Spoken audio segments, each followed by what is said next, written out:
Hey, what's going on, everybody? We've got another episode of Adventures in DevOps. I'm back this week. Hey, Warren, how's it going?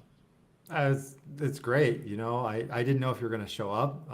So I was thinking about maybe having to do a second episode just by myself. I mean, I think last week went great. So I was on an island in the South Pacific, so it went great for me as well. I have zero complaints. I'm jealous. I'm going to have to head over there myself. So I've got my fact of the week. I was over in Warsaw doing a cybersecurity short conference meetup, and I got questions whether or not using SaaS is secure. And I feel like it's an interesting proposition people bring up as a challenge, whether or not what you're building internally versus externally is more or less secure than that. And I find it really interesting that still lots of companies believe that somehow the engineers that you've hired are better than the ones that another company has hired. Now, for sure, it can be true sometimes, but I still feel like there's an overwhelming majority that keeps questioning this, which is really a surprise for me. Yeah, so what you're saying there is that people are reinventing the wheel still because they don't trust SaaS. Is that the. Yeah, for sure. Oh, I mean, Yeah. it's a whole nother level on top of not invented here, right? It's oh yeah, that's Yeah. not secure. And I feel like it's just this abyss that you can fall into of believing that because we're doing it ourselves, we're gonna somehow do it better. It's gonna be more secure than another solution. I'm just like, Oh, show me where your interview process is that proves that the engineering team is definitely better. Because there's lots of good companies out there that are have great interviewing processes, have great cultures that are for sure building secure solutions. yeah, for sure. Yeah, and leveraging that. Right on. I can Cool. Well, ju- may I interrupt? May I absolutely. an opinion? Yeah, bring it on. Go for it. I think I understand where people might be coming from. I don't think it's because they think that they're better engineers. I'm sure some of them do, uh, but I think that there's some legitimate engineering consideration around isolation, right? Like I think like as an engineer, you would say, okay, well, if it's like inside my AWS account and I control the boundaries of this account, the VPC, the IAM roles, an AWS account as an example is like an isolation boundary. And I think like there is something to say about going outside of that boundary into another, into another system. And so I think that maybe some of that sentiment comes from that isolation boundary, not necessarily from like I didn't build it, so I don't trust it. I don't know. Oh no, for Yeah. sure. Uh, I feel like we should introduce our guest for today. Right? For So Annoying that it. that new voice that you just heard is our guest, Elad Ben-Israel, former AWS, former Microsoft, the CEO and co-founder of Wing. And this is a cool fact. You created the AWS CDK, is that right? Yeah, yeah, Right. You're just so yeah. humble about it. You're like, yeah, yeah, of course I did. maybe I he's mean, trying to me forget. and an amazing team at Amazon and AWS, and but yeah, it's really, really, really proud of this project. It's definitely been a really For sure. fun journey. Yeah, just looking at your background here, it seems like it's been a fun journey. Which I've always, I feel the same about my career, and I just think how amazing that is that I could spend 3 decades doing something and go, huh, that was pretty cool, man. And continuing to be passionate about it and like Right? excited about it. I feel like actually, I think Microsoft was the first time in my career where I stumbled into old geezers who are still doing software for a living and still writing code and still have this like childish enthusiasm after 40 years of programming, and got really inspired by that. I feel like that was like as a young engineer, it was like, yeah, I can see myself doing this for a few more decades. Oh, for sure. I agree. And I think that's super cool because a lot of people can't say that. And I know for sure if I were in a different career, I may not be as excited about it. So I think it's really, really cool that we can do that. Well, now I'm worried that the first job you get out of university or, get into the professional environment, whoever is around you is going to dictate where your inspiration and how you think about work goes on for the rest of your professional life. And that scares me a bit because I feel like there were way too many jaded engineers at the early on places where I worked. I, I don't think it would dictate it. I think like anything in life, you find your role models during your journey, and you identify them when they're the right role models, right? Like not necessarily when they're the first ones that you encounter. Yeah, I can say from my perspective that a lot of the mentors and role models that I had over my career, it wasn't until years and sometime decades later that I realized that they were mentors and role models. Yeah. I mean, I don't think it's well defined, and I also think that the corollary problem here is you're not really talked to or taught about how to find a role model or why you might want to find one or what that even looks like and how it can help you. I feel like at one point in your career, people start popping up and be like, "Oh, it would probably be good if I had one of these. Maybe. How do I get one?" Where's the app? Where's the app where I Right? can sign up? Yeah, You, exactly. you joke, but I'm sure there's one out there now. Like, find your tech mentor, right, and Yeah, go on yeah. there. Actually, I think both Microsoft and Amazon had internal systems for matching you with the mentor. So it's not makes sense. Right? The AI has automatically selected your mentor. Please click continue. Why is And that going to be a joke? It has Scarlett Johansson's voice. Right. Cool. So, aside from mentoring and SaaS and careers, what is Wing? I'm curious about that because I kind of have a little bit of an idea, but I want to hear it straight out of your mouth. Tell us what Wing is. Yeah, we're also like learning how to talk about it, like as the project evolves. So it's probably you probably have a different mind. It would be interesting to like hear what the um. I think that the way I'm thinking about it is, so yeah, spent some time at AWS, built the CDK, built some internal distributed systems at Amazon, and been constantly obsessed about developer experience and developer productivity and iteration speed, because to me as a developer, that's like the most important piece of like my experience is my ability to iterate. Hmm. And after leaving Amazon, I was like, okay, so it still feels crappy to build stuff on the cloud for some reason. I mean, I love the CDK, and I think like it took us many steps forward, but something didn't feel like we've really solved the problem. It kind of, I was thinking, well, the cloud is going to be here for forever, for the foreseeable future. We're going to continue to build stuff on this new kind of platform, but something's still a bit broken. And it took me some time to untangle like what are the big pains, or where the kind of the root causes of this friction that we feel. I think like everybody I talk to kind of resonates with that friction, but no, I think like people perceive that it's coming from different reasons. And the way I'm thinking about it, my perception of this is that there are two main problems. Um, One is the fact that the developers, when you're looking at a system like the cloud, there are two engineering disciplines that are required in order to deliver something to the cloud. One is the infrastructure discipline, or the DevOps discipline, or the IT ops, or the system administration, and the other is the application developers.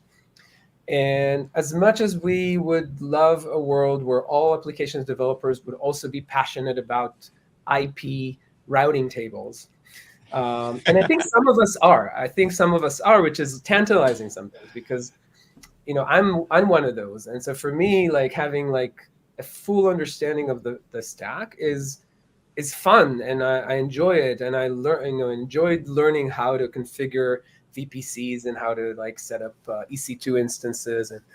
But most application developers are focused and passionate about the problem domain that they're solving for, which is usually the business problem domain or the customers of their business.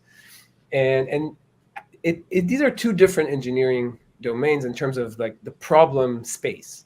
Right. And I think what I've seen with the CDK, and I think a little bit of the blind spot we had with the CDK, especially given Amazon's and AWS's engineering culture, which is very much on the kind of like full stack DevOpsy, everybody's a DevOps side of the spectrum, is that developers don't really want and are really struggling to understand all the mechanics of the cloud.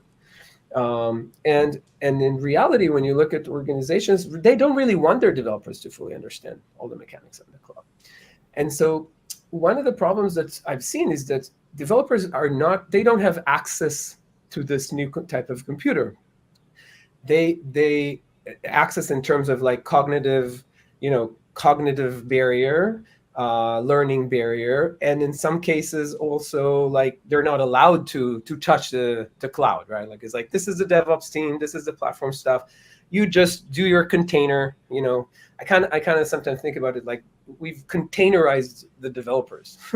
Just put them inside a container, and this is the cloud. Don't worry about it. Just write your code, and the cloud is, you don't have to care about it.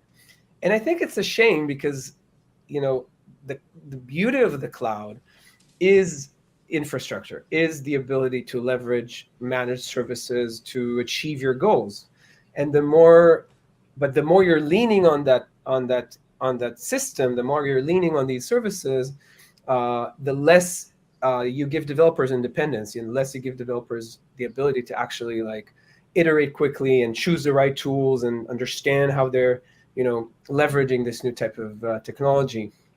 And so to me, that was like the fundamental realization, is that the cloud is not ready for developers in a sense. And I think what we've seen is that, or what we're seeing is that organizations are trying to kind of, again, they containerize the developers, they create these like big platforms and complex workflows, and this Helm chart, so go and change this one line if you want to add an API endpoint, but you can't really test it because we need to deploy it on the cluster in order for you to actually see that it's working. But don't worry, it's going to be fine. And it's not fine sometimes, and I think you guys know what I'm talking about, right? And so basically trying to solve this problem, right? Like, it's like, how do we give developers access to this new type of computer? And it's a huge challenge, I feel, because I think what happened is that the cloud is, we've raced to the cloud in a sense, and as an industry, and we've basically carried with us a lot of the tools and approaches that worked for us in the data center and in traditional computing, like the programming languages and the abstractions and the deployment systems, and we ended up with like something that's not optimized for this type of platform. And so what we've been doing with Wing in the past few years is trying to distill how to address this pain. And I think like one of the kind of like maybe a bit of a recent coin drops I had, or the recent kind of I don't know, observations I had, was that the thing that we're missing is an abstraction layer, is this decoupling between application and platform that we have in traditional software, and we've developed in traditional software. Like, I used to write code in the 90s, and we didn't have that decoupling. I had to know which file system I'm using in order to write files, and I had to know how to store, create like TSR programs in order to do some memory, background, stuff that runs in the background, and like do some time switching.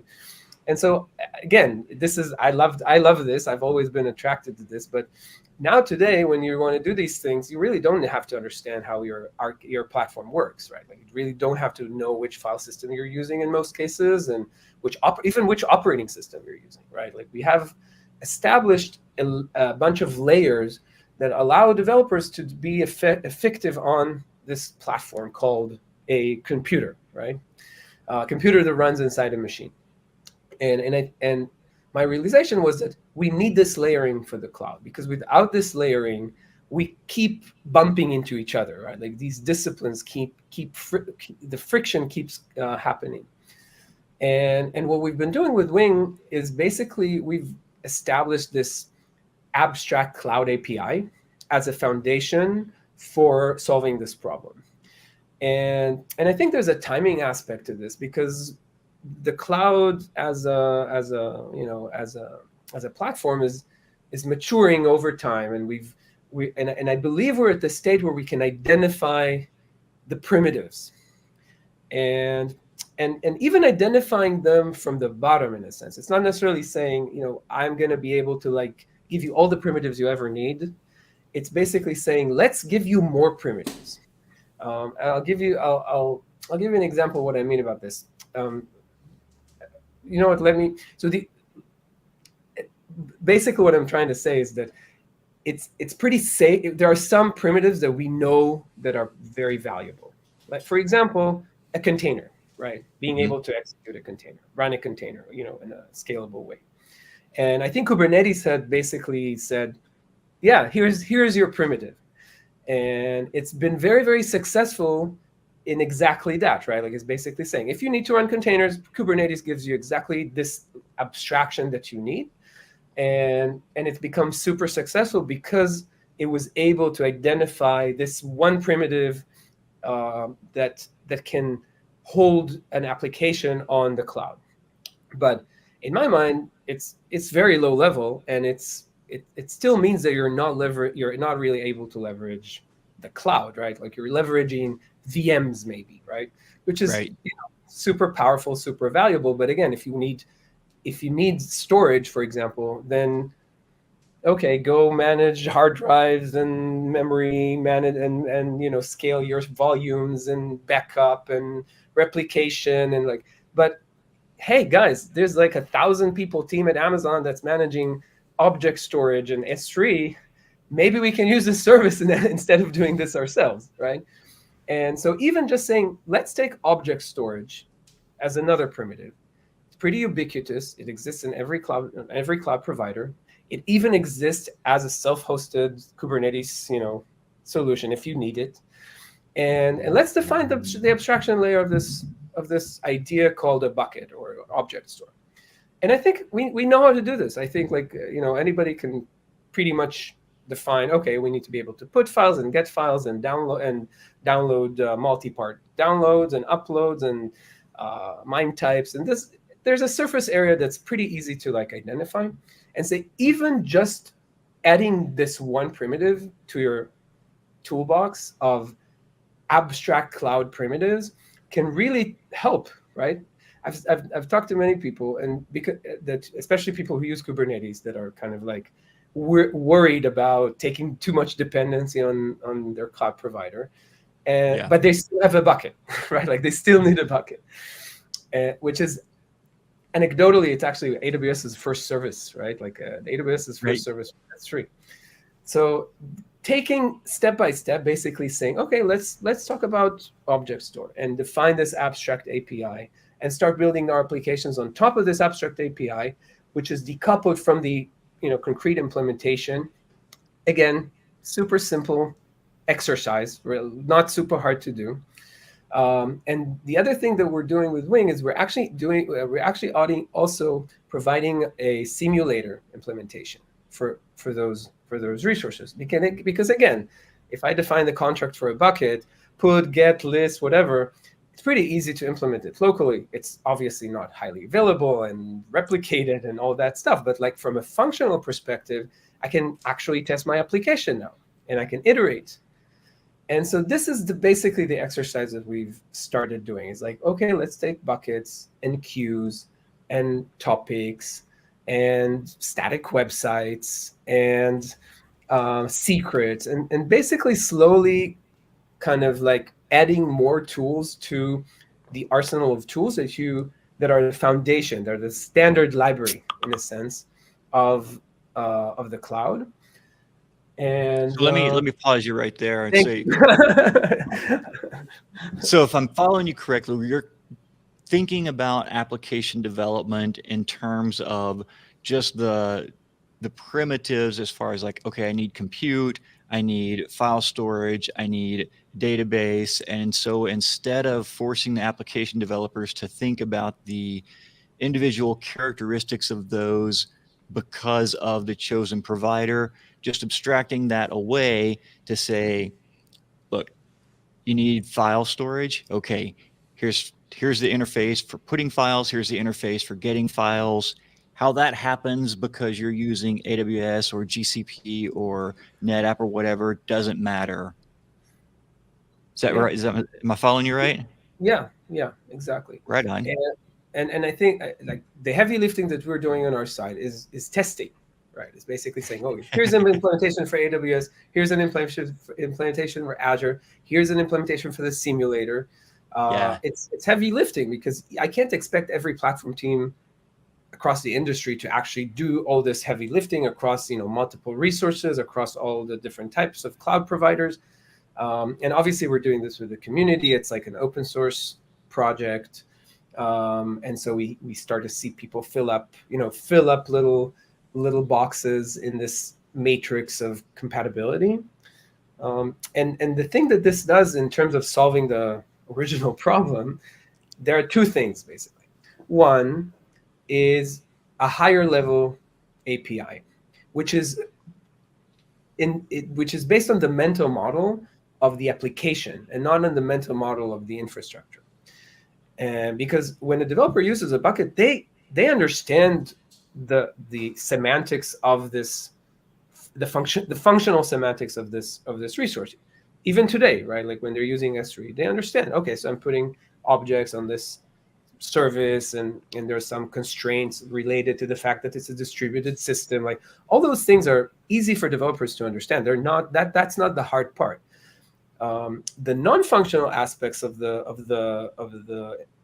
bucket, Wing actually has this like pluggable, customizable backend model. And so we provide some default implementation, but then platform teams can actually like customize that default implementation and provide their own implementation, or a customized implementation of our bucket. And so, for example, we have this customer who it's actually a really cool example. Like we have this resource called API, which is basically like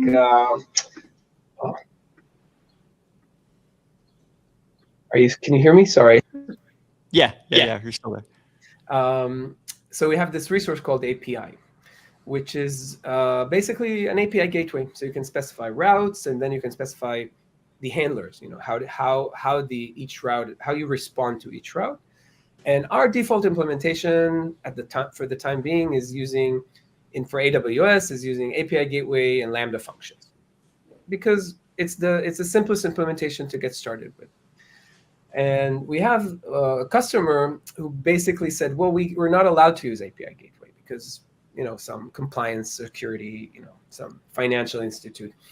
And they created an implementation of this API resource that uses load balancer and a monolithic container, right, behind the scenes.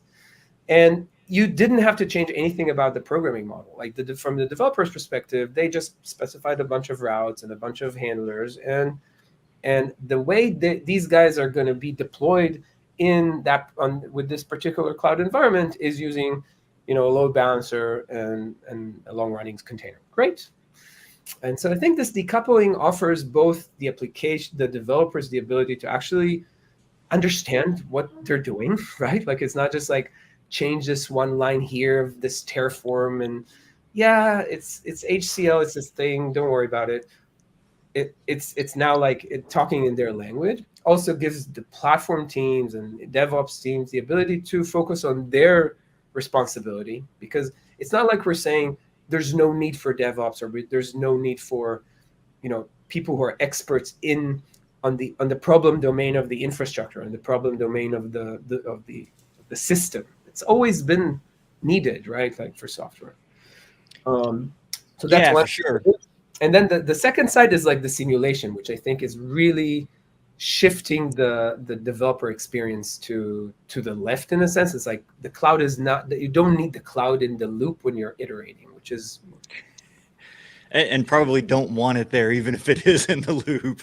yeah. I mean, I think developers are really spoiled and legitimately so, right? Like they for want to sure. work on their IDE, they want their debugger. This is their, this is their craft, right? Like their craft is like to change some code and check that it's working and change it again and check again and change again and then write a little unit test. And like you want to be able to do these iterations really, really quickly. And even if it takes like 30 seconds or a minute, it's too long. At least in my standards. I mean, Yeah. you said a bunch of really interesting things there, and I feel like there's three that really come to mind. And the first one is there's an aspect of the container world, which I think started with Docker, then Kubernetes, that has really failed us. It just the interface that you have to understand in order to deploy your technology in one of these environments requires. I mean, it's better than it was. It took the interface that we had, which was the operating system, and sort of adjusted it by like say 90-degree angle. It's still the same. It's still the same thing in a lot of ways, but maybe there's a more consistency in what we're getting. And I feel like that's in a way something that we lost. We had the DevOps movement. Everything's supposed to be under one roof. Everything's supposed to be understood together. And if anything, we didn't achieve that. We didn't get in that direction with the tools. We just, said, oh yeah, we have the mindset. And I feel like this is an opportunity. You start talking about primitives here that we actually need. And I feel like that's where AWS was really successful compared to the other cloud providers. You start out with S3, a huge release was Lambda successfully, and then API Gateway. I mean, these to me are the primitives that you're even talking about. And that's where the success came from. Everything else is like, what is that even? And if we take it another step further, we can see companies like Render or Netlify, Vercel that are trying to create an abstraction layer on top of the cloud to make it simpler. But I feel like it's, almost what we're saying is it's too opinion based, right? You're losing the aspect of how to deliver value from the underlying resources that are there, block store, et cetera, by offering a too opinionated answer. Like if you need to dive down, you can't get that. So both early on, we didn't succeed because we didn't figure out what the primitives were.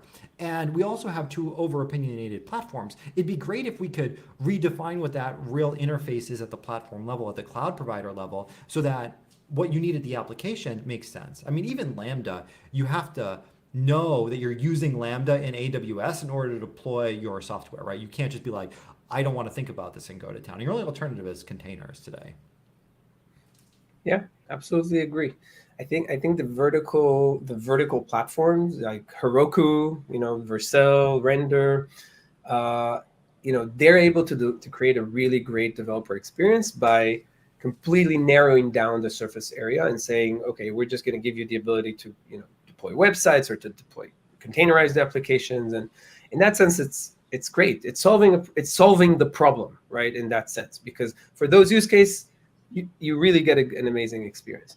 Well, what we're trying to do with Wing is we're trying to actually create like a general purpose solution, not necessarily a vertically integrated solution, but more of like any programming environment where you are able to actually pick and choose which tools you want to use for your solution. And we are actually working on a delivery experience that will be very similar to what Render offers and Vercel offers, but works on top of this foundation. So it's not limited to, just delivering websites or containers. It almost makes me think of like an infrastructure approach implemented with Go interfaces, because like if you have a Go interface, you can swap out anything that matches the same interface specification. So underneath, if your logging provider matches the interface and you want to swap that out, you can just swap it, and there's no impact to that. No one knows the difference except for the people who are required to maintain that. And it sounds like you're taking that to an infrastructure approach. If you need a storage bucket, here's the interface for it, and who the actual provider of that is Doesn't matter. You can swap it out daily if that's what makes you Daily. happy. As long as it matches the interface, you're good to And go. especially with the buckets, you have to also move all the data across all the implementation. Oh, you're not going to handle that part automatically? No. And No. That's the support team's problem, not mine. No, I think that's a very apt, very aware of the problem. I mean, just for those that haven't used Go versus other compiled languages, you have to define the interfaces that a class implements. Not just here are the methods, but explicitly that it implements an interface. And in Go, you actually don't have to define the interface in order to pass an object around and inject it in, as long as all the properties of that class actually match. So I mean, I think that's spot on realistically here. Yeah, there are many versions of this, I think, in software design. And dependency injection is like something that exists in almost every programming environment, and it's at the heart of what we're doing, right? Like you're able to basically inject the dependency and say, okay, in this case, I want to use my bucket instead of the standard bucket. Yeah, I agree. I think we know how to do this as a as an industry. We're not inventing the wheel in the sense of like completely new design paradigms. Right. But I think like I think like I think there is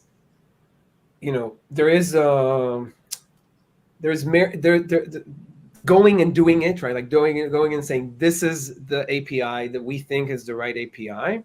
That's a really big challenge, because designing good APIs is an art and science thing, right? Like and this is one of the reasons we're doing this as an open source project, because we believe that this is something that needs to be baked with the community, baked with use cases, baked with the real world. We don't have the oracle and knowledge of like exactly how to do this, and so I think like doing this in the open and collaboratively is the right way to do something like that. For sure. And you've been working on this for a couple years now, is that right? Yeah. Cool. How's the community support been from that? Because like with open source projects, that's I think that's the challenge, is like getting people to make it a two-way conversation. How has that experience been for you? It's been amazing, to be honest. I feel I learned a lot from my experience, building the CDK, and kind of like being not, in a way, a bit not very intentional about the community that's built around the CDK, but observing the organic kind of evolution of it. And then coming into Wing was like, okay, I kind of know what are the important things about creating a community like that. Yeah. And we've really made a lot of effort to kind of put that in place very early in the project, and it really pays off, right? Like the fact that I feel Wing is a really, really great project to contribute to, and I'm not saying that. I really do think it's just a good experience as a contributor, right? Like you have a really good, really reasonable documentation. Definitely always can improve the documentation, but reasonable documentation. The build environment and the development environment is pretty easy to use, and it's a pretty complex project. So being able to actually like get that right took us quite a lot of iterations.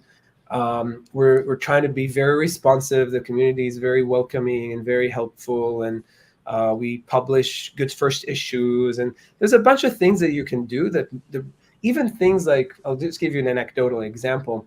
There's this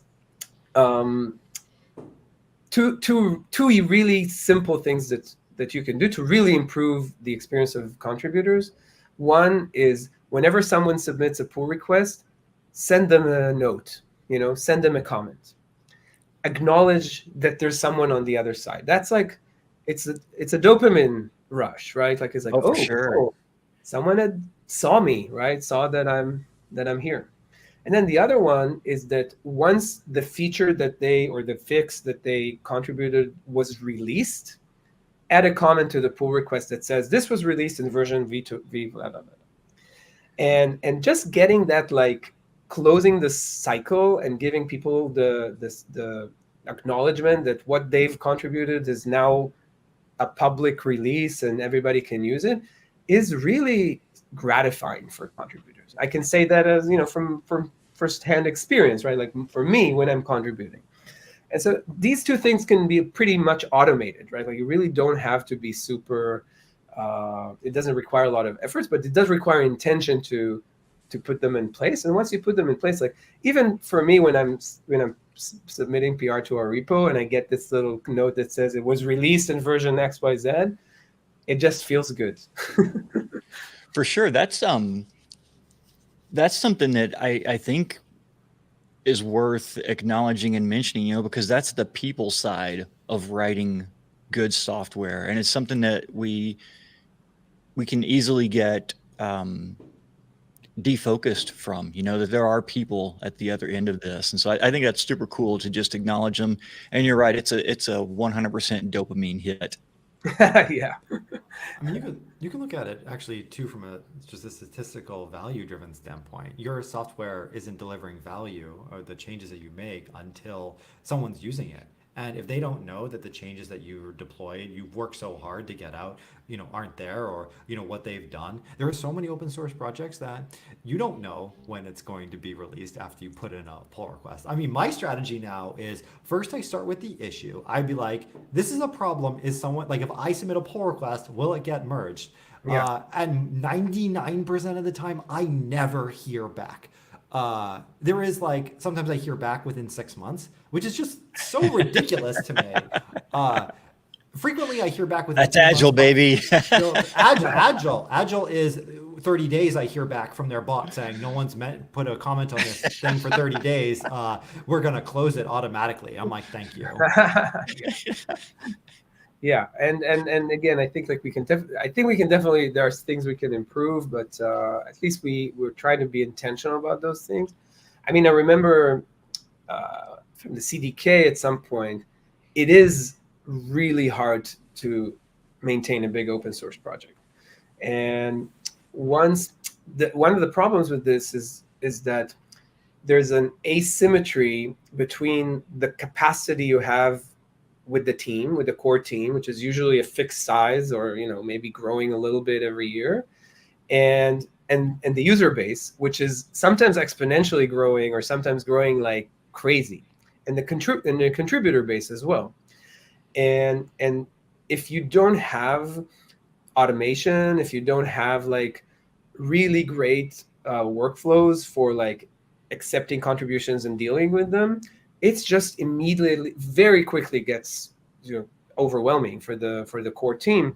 And the CDK is still, I think, really struggling with this because AWS keeps growing. There's like more and more services, more and more capabilities.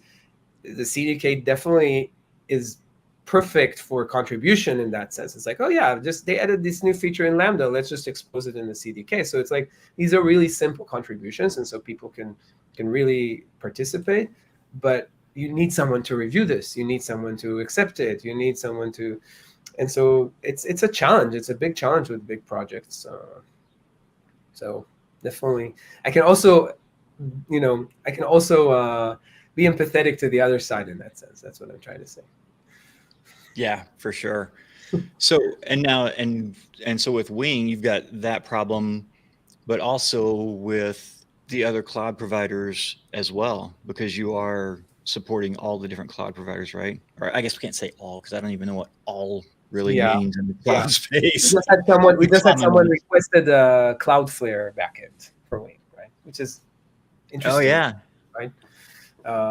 They seem to have all the primitives we need now to build the standard library.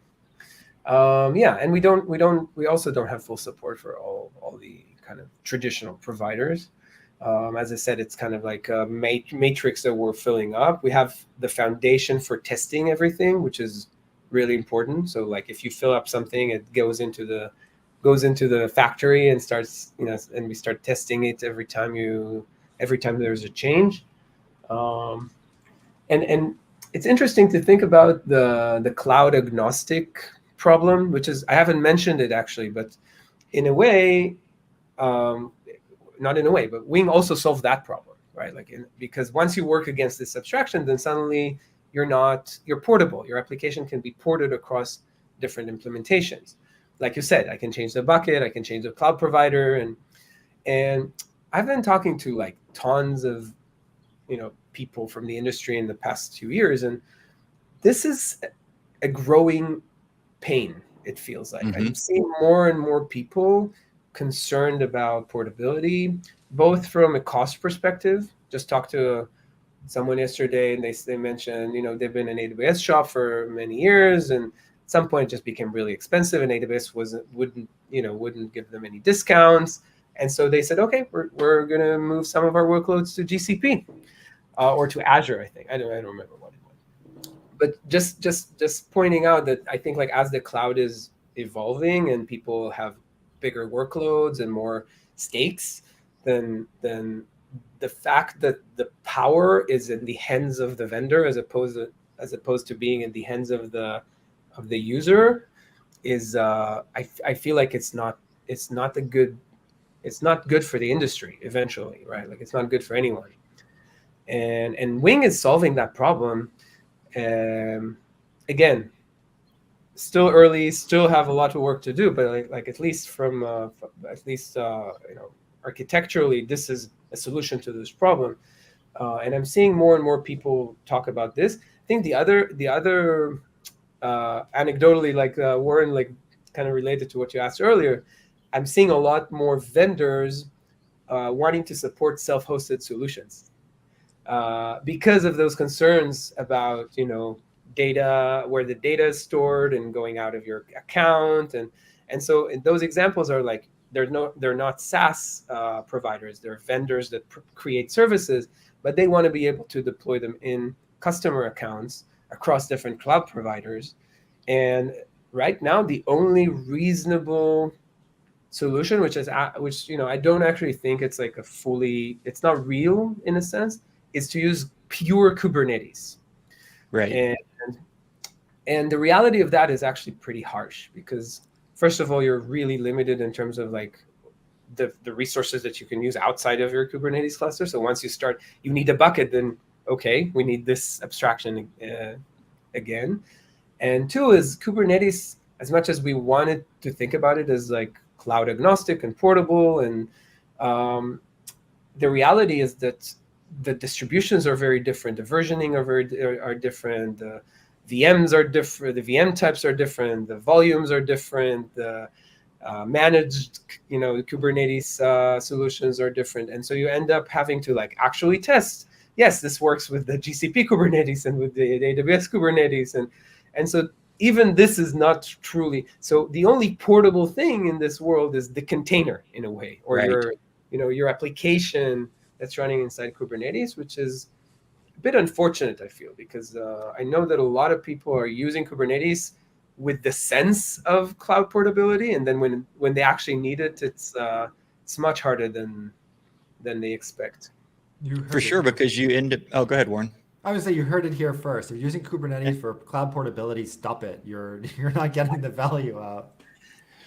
For sure, because it's been a slow transition like that, because as Kubernetes has matured, you see like little things that steer you towards a cloud agnostic or a cloud specific solution. Like whenever you set up your ingress for your service, if you're in GCP, you use one type of ingress, or if you're using the Amazon managed Kubernetes, you'll use a different ingress, and then you try to move it to a different Kubernetes cluster, and you're like, damn it, I screwed that pooch. Yeah, and then you end up with like overlays and templates and patching and different taints, and I don't even know all the. I just wanted to make sure that I think Kubernetes is a really great and powerful tool. I think that oftentimes people use it without really needing all this power and these capabilities, and oftentimes people use it because they think that they're not going to be locked to a cloud provider, but that's not really. but I've seen amazing use cases of Kubernetes, and I think definitely, by the way, people who need like on-prem container orchestration, right? Amazing, right? Like I don't know that there's a better solution for that. I don't know, Warren is. I'm totally with you on that. I mean, I'll say the controversial thing, which is I believe there's probably 1% of the use cases are Kubernetes, and the 99% you probably don't need that. I feel like from experience, it's something related to GPUs or on-prem. If you need to deploy like a very high cardinality number of containers with minor tweaks to the variables or parameters for each of those containers, then for sure 100% Kubernetes. Nothing else is going to give you that level of control with the repeatability. I just find that, as you said, there's hypothetical value associated with portability or cross-platform. Same way, like, oh, if we use Terraform, we'll just be able to immediately change clouds just like that with our infrastructure. I think it's for sure the same mistake, but at the application level. That's my highly controversial opinion. I'm not going to get my mind changed anytime soon, but feel free to write me some letters to my email inbox. I would also add that the ecosystem that's evolved around Kubernetes is amazing. And I think a lot of people use Kubernetes because of that ecosystem, because they have great tools in Kubernetes that enable them to do observability and CI/CD and Warren, I see you also have another take. Yeah, I know, right? This is gonna be a hot take episode. I think that there was a controversial AI developer, Devin, who I'm sure everyone is aware of at this point, and I feel like it's very difficult to separate out core problem solving from solving problems that were created by the infrastructure or architecture that you've picked. So ideally, if you're using a cloud provider, you don't need to monitor and observe what's going on there. If you're using Kubernetes, you for sure do. So yes, all the great tools for observability only work with Kubernetes because you need them to work. Otherwise, you're like, what is going on in my infrastructure stack? What's wrong with me? Why don't I need to use all these cool observability tools? Be with the cool kids. No, I think it's interesting. I mean, you definitely get left out, right? Because you're not using that thing. I hear very frequently we can't use Lambda or Cloud Functions or even Cloud Run because they don't offer the same sort of integration. I mean, I think the truth is almost everything offers OTel integration at this point. So, forget that. That's no longer the truth. But for sure, you just don't need to integrate with things because the hope is that you don't need to. And I imagine, with Winglang, you're writing stuff in a way that is agnostic, and you also hopefully don't need to know I don't know, maybe I'm saying too much. I assume, some sort of observability backend configuration or integration exists in some way.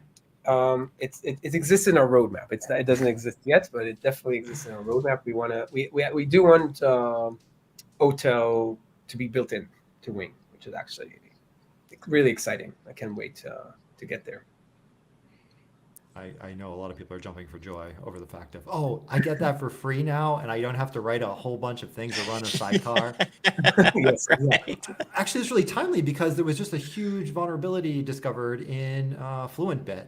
I think like literally today, where there's a huge problem there, and anyone running it, there's remote code execution vulnerability that you need to go and patch.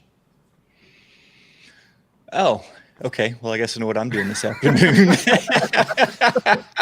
I don't know. Vacation's over. Right? I mean, someone literally asked a question, is it worse than Log4j? So still being determined. Oh, wow. The fact that you have to pause to answer that question is not a great indicator. Disconcerting. Yeah. So you mentioned that OTel's on your roadmap. What else is on your roadmap for Wing? One of the pieces of the solution is what we call the Wing console, which is this graphical user interface that allows you to interact with your cloud application. And again, it starts from the developer, from the inner loop, right? Because we're running inside a simulator. And so now you want to be able to see that when you put something in the bucket, it's actually there, and, send a request through the API or put some message in the queue and see that it's behaving the way you want it and run your tests. And so it's kind of like this. Currently, it's kind of like a development tool. But one of the things that we're working on is getting the same view to connect to your production system. And I think that I'm really excited about this, because one of the cool things about this view is that it has a logical model of your application. So if you design your application, and every developer designs their application through composition, right? They say, okay, this, I'm taking my problem, I'm breaking it down to smaller pieces, and each piece solves a certain part of the problem. And there's like interfaces, and I can test each piece in isolation, blah blah blah. But then you compose things together, and it becomes this like tree, right? So you have like your application, and then your ingress system, and your storage system, and your outbound connector, and whatever, right? Like, so you basically create some kind of a hierarchical logical structure. And one of the things that I've seen with the CDK, and the CDK also allows you to do that. Like CDK has this concept called constructs that basically allow you to compose smaller, compose constructs together into higher level abstractions. And one of the things that I've seen with the CDK is that people are a bit reluctant to use these constructs to create logical abstractions, because they're lost when the system is deployed. So you have this beautiful view, right, of your system and all these logical units, but then you end up deploying them, and they break down to their atoms, in a sense, right? Like they break down and become queues and buckets and containers and topics, and like you're unable to have like this logic. You don't have this logical view of your system anymore. And so this console, being able to actually see the same logical view in production, and being able to like reason about your application in production the same way you reasoned about it during development, the same way you wrote your code, and having this traceability between something that happened in production on the cloud and the logical unit in the code that actually, I have this queue filled up. Okay, so this is a low-level error, but then if I understand that this queue belongs to some certain piece of the system, I can react much quickly. I can understand exactly who's responsible for this. I can diagnose problems much better, and so that's another thing that we're working on. That I think it's. I feel like that's something that definitely not to skip over. Like when you're using stuff like the CDK, it's a bunch of transformation steps. And so one of the transformations, you lose sort of all of the metadata that happens in the step before it. CDK turns into CloudFormation templates, which ends up in AWS, and it's like one directional. That basically means you have a bidirectional view. You're able to look at what's actually deployed in production, combine it with the metadata that's that you've written for Wing, and see that picture from the outside without needing AWS to make fundamental changes to their tagging system, or I'm sure there's some clever ways of getting that metadata in so you can pull it back out later. But they don't have to make changes to the cloud in order to directly be able to support this view, which is what would need to happen with stuff like the CDK or even Terraform, which doesn't command or really look into your production cloud environment to understand what's going on. It's just one direction, transform after transform until you're there. Yeah, it's kind of leaky in that sense, right? Like it's basically the abstraction is leaking out, and also in many cases you have different people involved in the operations of the system, and so not having like a shared mental model of the system is sometimes a huge problem. And I think what people do is like they use tagging, they create dashboards. A dashboard sometimes is basically just a way to restore some logical view, right? They say, oh, all of these resources belong to this part of the system. And so now when I'm looking at the dashboard, I understand that something happened in this part of the system. But with Wing, you really don't have to do this manually, because we know all this information from your code, which is exciting.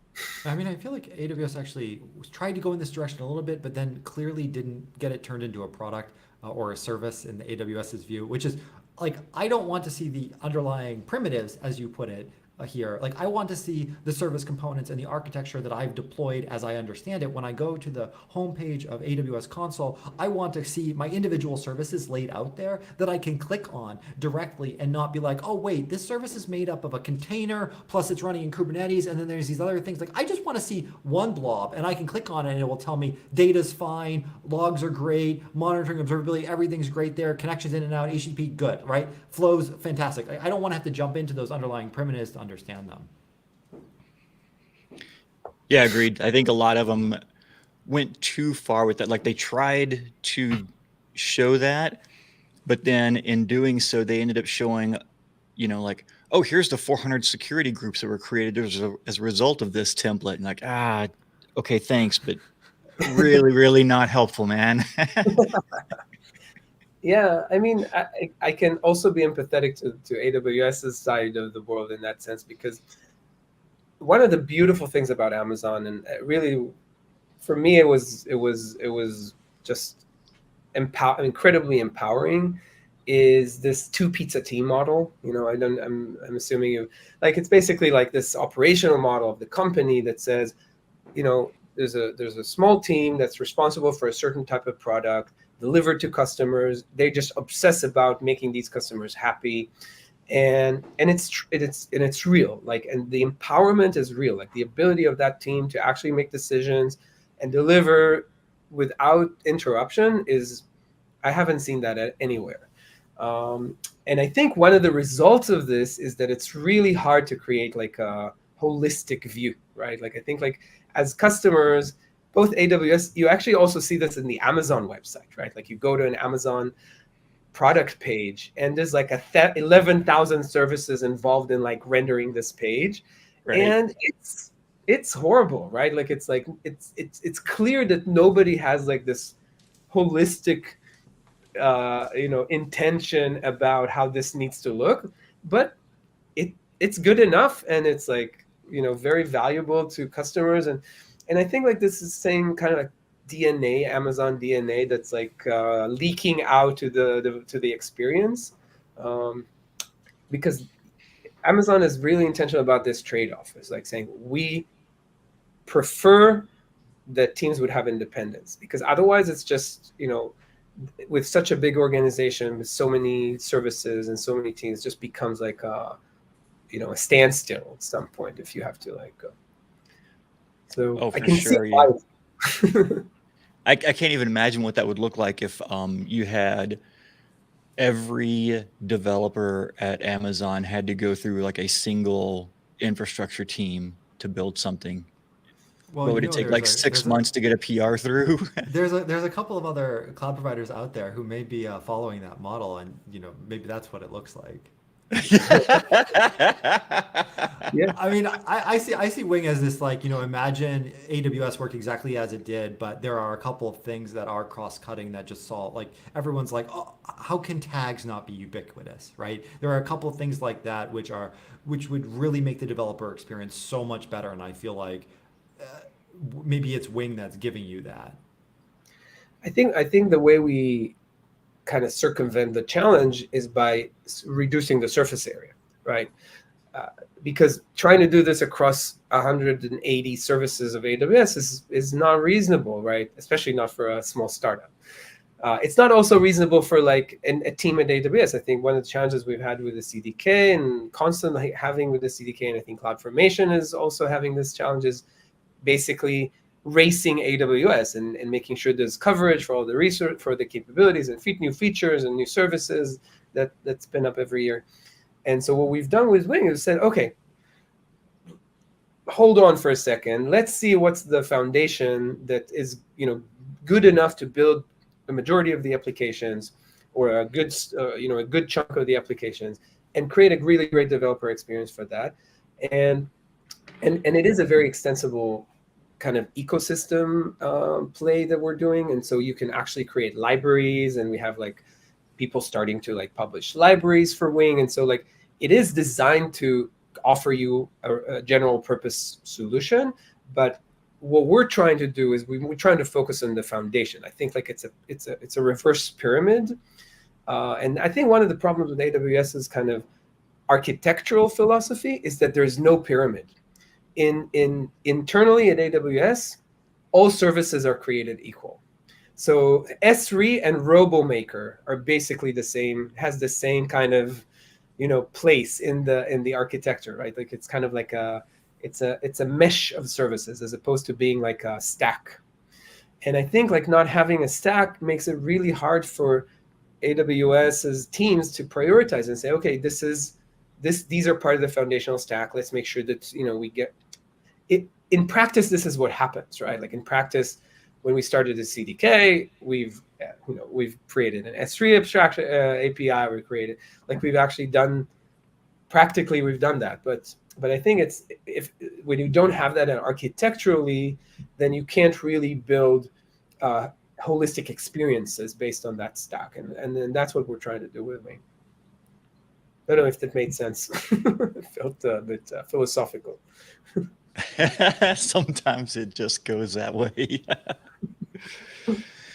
So, from a practical perspective, what does it look like to get started with Wing? Like, if I have my application and it's already built and running, but I'm signing off on this new approach, what's the transition project or transition process look like for saying I'm going to use Wing to do that, and how do I get started? So first of all, it's open source, and go to winglang.io and you can download it and install it and run it on your machine, and it's free, and you get the simulator and the console and everything. And what we've and that's actually an interesting, it's a more interesting question, I think, that maybe we want it to be at this point. But what we've started to do with Wing is we basically said we want to start from the ideal experience. Right. We want to put that in place, and so what we've done is we actually created a programming language. We haven't talked about this, but we've actually created a programming language that has these ideas baked into the language, and it's built on top of this standard library. It's built on top of this set of abstractions, but it also has this really cool thing called in-flight functions. And the idea of in-flight functions is kind of like async functions in traditional languages, only that in-flight functions not only run later in time, they also run in a different place. So you can actually package them and ship them to the cloud. And what you could do with in-flight functions is basically represent the application logic, the runtime behavior of your system within the same programming model that you're describing the cloud resources that you're using. So you can basically say new bucket, new queue, new container, and then you can basically specify the code that's running inside the container in the same programming space, or new function, new Lambda function. And the cool thing about this is that, when you write this code, this in-flight code, you can interact between your in-flight and your pre-flight resources. So you can basically say bucket.put. And when this is basically compiled, it compiles to Terraform or to any other target platform. As I said, right, like it's a customizable thing. So we actually have an AWS CDK platform that can be deployed through CloudFormation, and we have someone asking about cross-plane platform, which is interesting, right? Like basically compiled to Kubernetes YAMLs and deployed through Kubernetes. But when you compile to this target platform, the compiler is able to basically bind your runtime code with your infrastructure. And so it basically says, okay, so you need to be able to put file in the bucket. Great, I need to know the name of the bucket. Let's say I'm on S3, I need to know the bucket name, and I need the IAM permissions, these IAM permissions, in order to actually deliver this application code. And so you get this really, really, really nice end-to-end holistic experience. But what we're realizing, and I guess it's pretty obvious, but what we're doing right now is we're basically starting to offer the ability to use Wing just for the infrastructure piece. So basically use all these APIs, but then just bring in your own Lambda function or your own container, and we already have support for containers, which is pretty cool. We're working on some support for Lambda. And in this case, your binding between your infrastructure and your application is obviously requires a bit more work, because those things are now decoupled and not coupled together into the same language. And so to your question, if you have existing code, you can take your application code and use it, and then replace your infrastructure code with Wing. So would it be, maybe it's like Terraform or CloudFormation. So you can basically use Wing to define your infrastructure and basically point to your application code and bind it together. And then it starts running in a simulator, and you can start compiling to different cloud platforms. So yeah, it's definitely a theme that we're working on now, and we kind of have some more work to do in order to streamline this experience, because obviously we understand that most people already have some workloads, and we really do want to be able to bring them value immediately, right? Like, it doesn't mean that.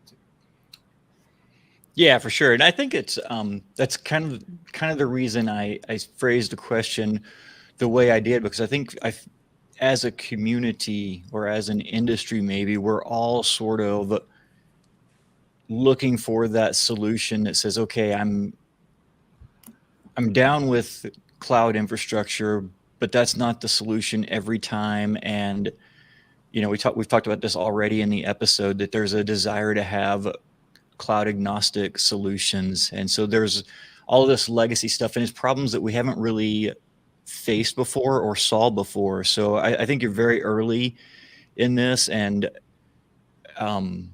there's no path right now where you're kind of cutting your own path, as are some other people in the industry, to figure out what this looks like. And I think it's like the future of what the whole infrastructure world is going to look like a few years from now.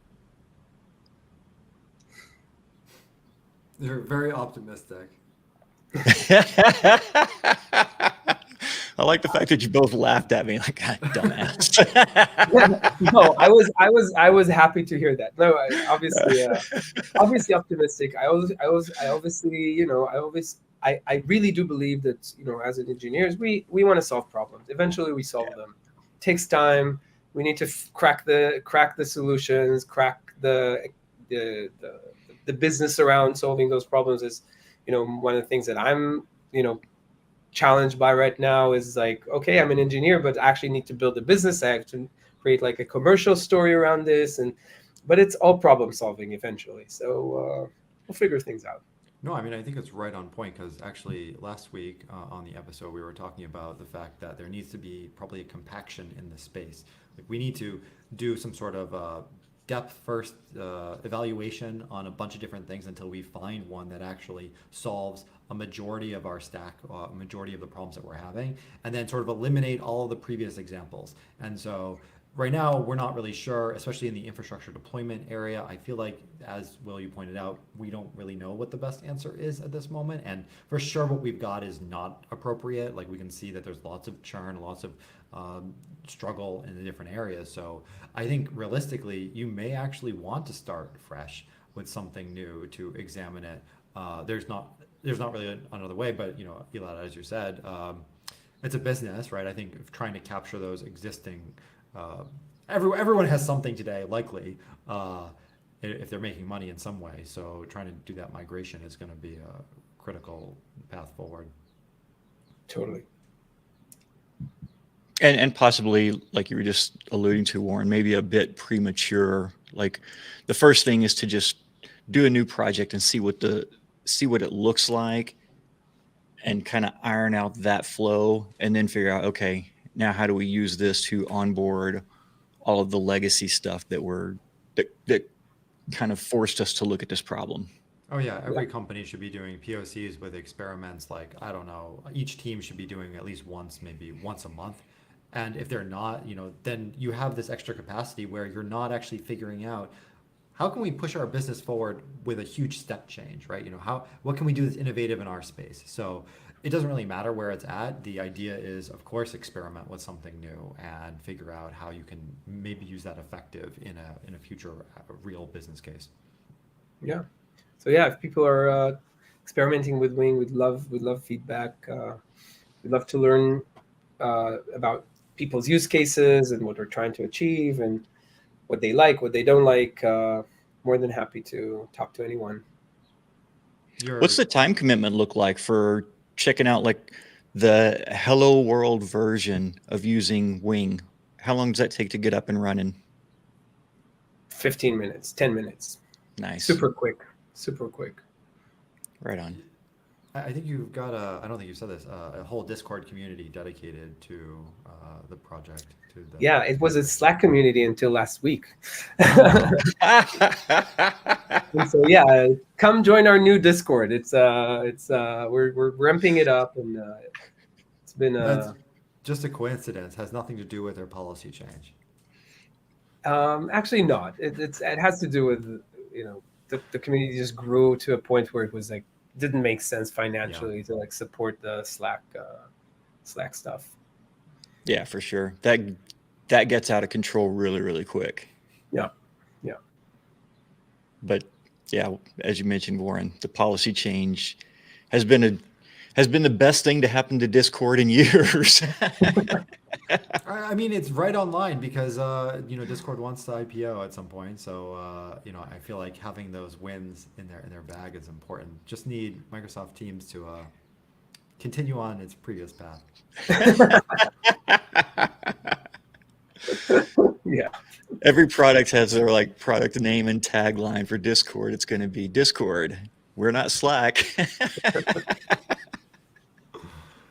Yeah, I really like the playfulness, and like there's some weirdness, like it takes used to, definitely, if you're coming from Slack, but I like the playfulness. I like all the community features, the events, it definitely feels like we debated it when we started the community, and it was a mistake. I feel like we should have started with Discord originally. I feel like Discord's come a long way, and probably in the last 2 years, I'm going to say, as far as like the number of features and options. But the biggest one for me has been the improvements they've made in like the onboarding experience and getting started.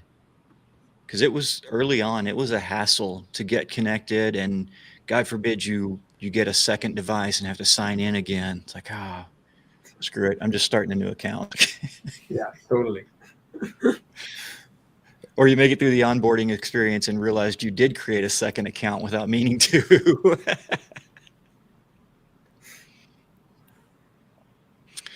Cool. So anything that we should have covered that we haven't talked about yet for Wing? No, I think you let me talk a lot. That's my job. Give an introvert the mic and everything else works itself out. Awesome, man. Well, let's do some picks. Warren, did you bring a pick this week? Yeah, of course, right? That's a sort of a requirement for showing Right. up. My pick is going to be Building Microservices by Sam Newman. So I'm going to stay on my book trend. Really, I feel like this is what converted me personally to microservices in my career, where the advantages are, really how to think about them, how to interface between them, how to build them effectively. It's a really great book, honestly. I think it's still in the community. It's probably considered I don't want to say holy grail, but for sure relic that represents how to push the industry forward. Right on. Excellent. Elad, what about you? I'll pick the three body problem. Have you had a chance to watch it? Books No. or movie? Both actually. Like I read the books a while ago, and probably one of the best science fiction series I've ever read. I really love science fiction, and this one's like the first book is a bit. I actually read the first one and only read the second one. Kind of came back to the series a few years later. It didn't for some reason it didn't want to continue. But then as you continue to read the series, it's just amazing. It's just an amazing story, and beautifully written and creative, and it goes really, really, really far. And so I think like Netflix has just released the first season, and it was so much fun to watch, especially knowing where this is going. And so highly recommend the book series and the show. And it's like it's there's something. I, I think I can tell like the kind of like the theme basically is aliens are coming in 300 years. We know that they're coming. What happens with humanity, right? Like what does this knowledge do to humanity, right? Like that's just crazy. So Oh, right Gordon, on. you mentioned you also read a little bit, some of it. I read the first two books and seen the show. Honestly, they're sort of like the same concept, but different, completely different content as far as watching or reading. Obviously, the same challenge, but they go in different directions. So you can get the same enjoyment twice by going about them. It's not really like book is better than the movie sort Yeah, of yeah, thing. which is very rare. It's very, Yeah, very for rare. both of them are very, very well done for sure. I mean, I feel like you said something controversial when you said it's the best science fiction. But I don't want to get this into into an I argument think it's during the pick almost. I session. said it's almost the best because to me the Oh, best is always Foundation. It's always like Asimov's. oh man. See, just agree to disagree there. Okay, fair enough. No, gloves come off. Let's go. Oh, for sure, it's Frank Herbert's Dune, hands down, no Okay, question. I admit didn't read the book, so maybe I should. The I know that I the should. I know that I should. like the idea of world building is so far even beyond three body problem of how to think about it and the things that are generated in order to further the universe. Also the length of time, much more further out than even three body problem It's considers. So not. It's not. You haven't read the last book. so All right, so what I'm hearing here is Warren is going to go read the third book, and then Elad, you're going to come back on the show, and I'll we're gonna report back finish this with out. you. Yeah, he's just I'm trying to reading avoid The Expense now, which is also pretty good. for sure. Also great science fiction book.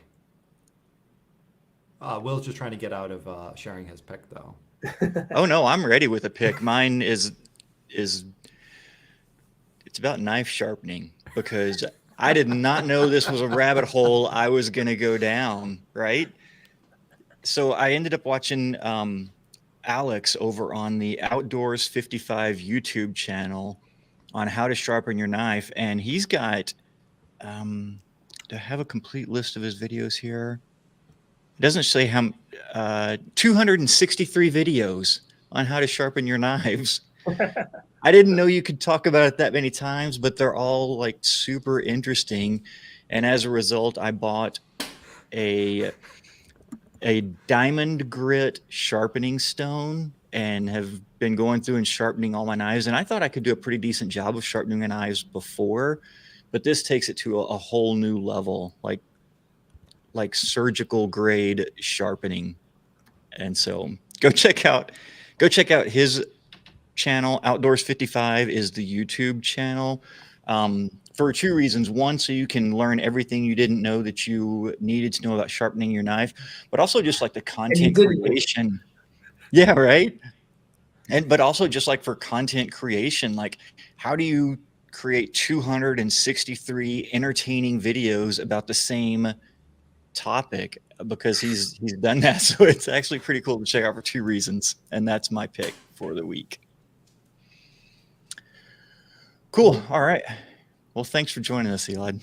This has been cool, and I'm excited about this because I really think that this is the direction our industry is going. And so it's an interesting space. There's quite a few people working on this, and so yeah, I think it's super cool. Really appreciate you taking the time to come and sit with us on the show. Thanks for having me, guys.